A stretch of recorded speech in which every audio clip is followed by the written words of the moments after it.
বিসমিল্লাহির রহমানির রহিম। আসসালামু আলাইকুম। আশা করি আলহামদুলিল্লাহ আপনারা অনেক ভালো আছেন। আমি যখন ক্যামেরার সামনে দাঁড়িয়ে ভিডিও করতেছি, আজকে 13 তারিখ শনিবার, কালকে অর্থাৎ 14 তারিখ রবিবার আপনাদের মেডিকেলের পরীক্ষা দিবে। সো আপনি যদি মেডিকেলের পরবর্তী সময়ে ঢাকা বিশ্ববিদ্যালয় ফর্ম তুলে থাকেন বা অন্য যে কোনো একটা বিশ্ববিদ্যালয়ে ফর্ম তুলে থাকেন, ভিডিওটা অবশ্যই দেখবেন। আপনার লাইফে অনেক ভিডিও দেখেন, অনেক সময় নষ্ট করেন। সো বড় ভাই হিসাবে আপনার উদ্দেশ্যে কিছু কথা বলবো, 4 থেকে 5 মিনিট সময় একটু নষ্ট করেন। আশা করি আপনার ভিডিওটা দেখার পরে মনে হবে না যে সময় নষ্ট হয়েছে। প্রথম কথা আমি আপনাকে যেটা বলবো, মেডিকেল এটা আসলে যে পরিমাণ মানুষের স্বপ্ন থাকে, মানে যারা মেডিকেলের প্রিপারেশন নেয় তাদের কাছে ঢাকা বিশ্ববিদ্যালয় বা বাংলাদেশের যে কোনো একটা ইউনিভার্সিটি এটা তাদের কাছে খুবই তুচ্ছ মনে হয়, বা অনেক স্টুডেন্ট আছে ফর্মই তুলে না।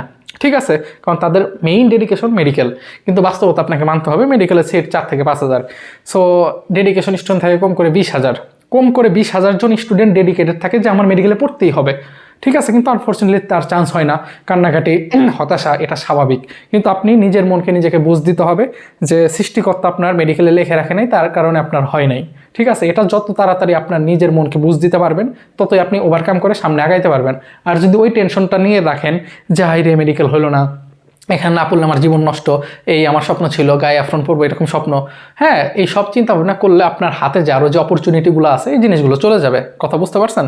সো আমি আপনাকে যেটা বলবো কনফিডেন্সের সঙ্গে, যে জাস্ট এতটুকু মনে রাখেন যে আপনার সৃষ্টিকর্তা যেটা উত্তম ফাইসালাকারী, বলি না যে এখানে আপনার কোনো বরকত নাই, এটা মাথায় রাখবেন যে এখানে চান্স হলে আমার জন্য ভালো কিছু হতো না, এই কারণে আল্লাহ তাআলা চান্স দেয় নেই। এটা যখন মাথায় রাখবেন, এবার শুরু করেন যে এখন তাহলে সামনে কিছুদিন পর ভার্সিটির পরীক্ষা, এখন কীভাবে প্রিপারেশন নেওয়া যায় এটাই নিয়ে আমরা ইনশাল্লাহ আলোচনা করবো।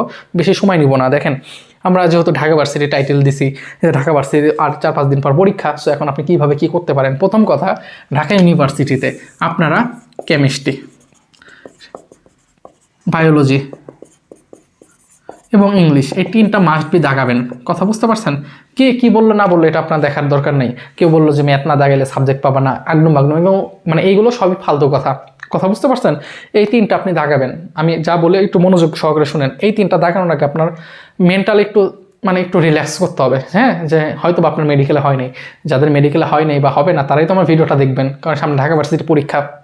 তাহলে এখন কথা হলো, আপনি সেকেন্ড টাইম দেন, তাতেও কোনো আমার সমস্যা নেই, কিন্তু কোনো একটা ইউনিভার্সিটি বা কোনো একটা বিশ্ববিদ্যালয়ে আপনি চান্স পান, ঠিক আছে, চান্স পেয়ে সেকেন্ড টাইম প্রিপারেশন নেন, তাহলেও আপনি আপনার ফ্যামিলি বা পরিবারকে বলতে পারবেন যে আমার এখানে হয়নি, আমি ঢাকা ভার্সিটিতে পড়াশোনা চান্স পাইছি, আমি সেকেন্ড টাইম প্রিপারেশন নিচ্ছি, কোনো সমস্যা নেই। কথা বুঝছেন? এখন আপনার চান্স তো পাইতে হবে, নট অনলি ঢাবি, জাহাঙ্গীরনগর, রাজশাহী ইউনিভার্সিটি, যে কোনো একটা জায়গায় আপনার চান্স ইনশিওর করতে হবে। সো আপনি মনে রাখবেন প্রত্যেকটা জায়গায় কেমিস্ট্রি, বায়োলজি এবং ইংলিশ দাগাবেন। যেহেতু আমরা ঢাবি নিয়ে কথা বলতেছি, অন্য কোনো একটা ভিডিওতে আমরা অন্য ভার্সিটি নিয়ে ইনশাল্লাহ কথা বলবো। সো সেই পর্যন্ত আমার অন্যান্য ভিডিও পাইতে হলে অবশ্যই চ্যানেলটা সাবস্ক্রাইব করে রাখবেন, কারণ আমি ভার্সিটি নিয়ে কথাবার্তা বলি।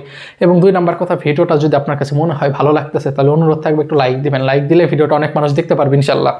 সো আমি যেটা বলতেছিলাম, কেমিস্ট্রি, বায়োলজি, ইংলিশ দাগাবেন। এখন কথা হলো, আপনারা যারা জানেন না আমি একটু বলে দিচ্ছি, কেমিস্ট্রিতে এমসিকিউ হচ্ছে 15টা থাকে। কয়টা থাকে? 15টা। মনে রাখবেন, এখানে আপনাকে 12টা রাইট করতেই হবে, কারণ আপনি মেডিকেল প্রিপারেশন নিয়েছেন। ঢাকা ভার্সিটি বায়োলজি এবং কেমিস্ট্রি এগুলো থিওরিটিক্যাল, জ্ঞানমূলকই, আহামরি কঠিন কিছু আসে না। বায়োলজি তো অবশ্যই 12, আমি ধরে নিচ্ছি মিনিমাম 12, এর নিচে কিন্তু পাওয়া যাবে না। আর ইংলিশে আমি ধরে রাখলাম 8, তাহলে 12, 24 আর 8, 32 পাইছেন। কত? 32। এবং মনে রাখবেন ফিজিক্স আছে, এই ফিজিক্সে 24। দেখেন, এইখানে আমি ধরে নিচ্ছি যে আপনি 3 পাইলেন, কারণ ফিজিক্স একটু কঠিন হয়। 3 সবাই পাবে, একদম সহজ কথা। তো এটা যদি যোগ করেন কত আসে? 35। তার মানে আপনি এমসিকিউতে পাইছেন কত? 35 আউট অফ কত? 60। 60-এর মধ্যে আপনি 35 পাইছেন। 35 যখন পাবেন, আপনার রিটেনের খাতাটা স্যাররা দেখবে, রিটেন হচ্ছে 40। 40-এর ভিতর আপনি যেভাবেই হোক 40-এর মধ্যে 20 পাইতে হবে। কথা বুঝছেন? 13 পাইলে পাস, রিটেনে 13 পাইতে হবে অ্যাটলিস্ট, পাস। কিন্তু মনে রাখবেন, ঢাকা ভার্সিটিতে যদি আপনার একটা চান্স ইনশিওর করতে চান 100-এর মধ্যে, এমসিকিউ 60, সিকিউতে 40, মানে সিকিউ বলতে আমি রিটেন পার্ট বুঝাচ্ছি, 60 আর 40, এই 60 আর 40-এর মধ্যে অর্থাৎ 100-এর মধ্যে আপনাকে 55 পাইতে হবে। যদি 55 পান তাহলে আলহামদুলিল্লাহ চান্স নিশ্চিত, ওয়েটিং থেকে হইলেও আপনি চান্স পাবেন। কথা বুঝতে পারছেন? ওকে, 55 কম বেশি হয়। লাস্ট ইয়ার অর্থাৎ এইচএসসি যারা 24 ব্যাচ ছিল, সে মানে লাস্ট ইয়ার 52-53 তো হয়েছে, কারণ প্রশ্নটা একটু কঠিন ছিল। যাই হোক, আমি আপনাকে ইনশিওর করতে যে 55 আপনাকে পাইতে হবে, তাতে এমসিকিউ আপনাকে 35টা না পাইলে আপনার রিটেন খাতাটা দেখবে না। আমি আবার বলতেছি, 35টা এমসিকিউ আপনাকে পাইতে হবে। আবার বলতেছি, ভিডিওটা অবশ্যই ভালো লাগলে একটু লাইক দিবেন, অনুরোধ থাকবে, এবং চ্যানেলটা সাবস্ক্রাইব করে রাখেন। এবং ভিডিওর প্রথম কমেন্ট আমার ফেসবুক পেজ আছে, যদি কোনো প্রয়োজন পড়ে অবশ্যই মেসেজ দিন, আমি ইনশাল্লাহ রিপ্লাই করার চেষ্টা করব। এবং টেলিগ্রাম গ্রুপ আছে, টেলিগ্রাম গ্রুপে জয়েন হয়ে থাকলে আপনি বিভিন্ন বিশ্ববিদ্যালয়ের আপডেট পাবেন। সো আমি যেটা বলতেছিলাম, যে এই হচ্ছে কথা। এখন কেমিস্ট্রি, বায়োলজি এগুলো জ্ঞানমূলক, মেডিকেলে যা পড়ছেন তাই, ইংলিশ যা পড়ছেন তাই, কিন্তু ফিজিক্সটা আপনাকে প্যারা দিবে। তবে ফিজিক্সে 4 থেকে 5টা প্রশ্ন আপনি ইজিলি পারবেন। আমি কি বুঝাইতে পারছি? সো এত হতাশ বা ঘাবড়ানোর কিছুই নেই। আপনি সেকেন্ড টাইম প্রিপারেশন নেন, মানে সেকেন্ড টাইম প্রিপারেশন নেন, কোনো সমস্যা নেই। কিন্তু কথা হইলো যে মাস্ট বি আপনাকে ঢাকা ভার্সিটিতে চান্স আপনি ইনশিওর করেন, সেকেন্ড টাইম প্রিপারেশন নেন, যাতে আপনি ফ্যামিলিতে মুখ দেখাতে পারেন, মানুষকে বলতে পারেন যে হ্যাঁ আমার অন্য একটা জায়গায় চান্স হয়েছে। সো এত হতাশ হওয়ার কিছু নেই, ইনশাল্লাহ আমি আপনাদের সঙ্গে আছি।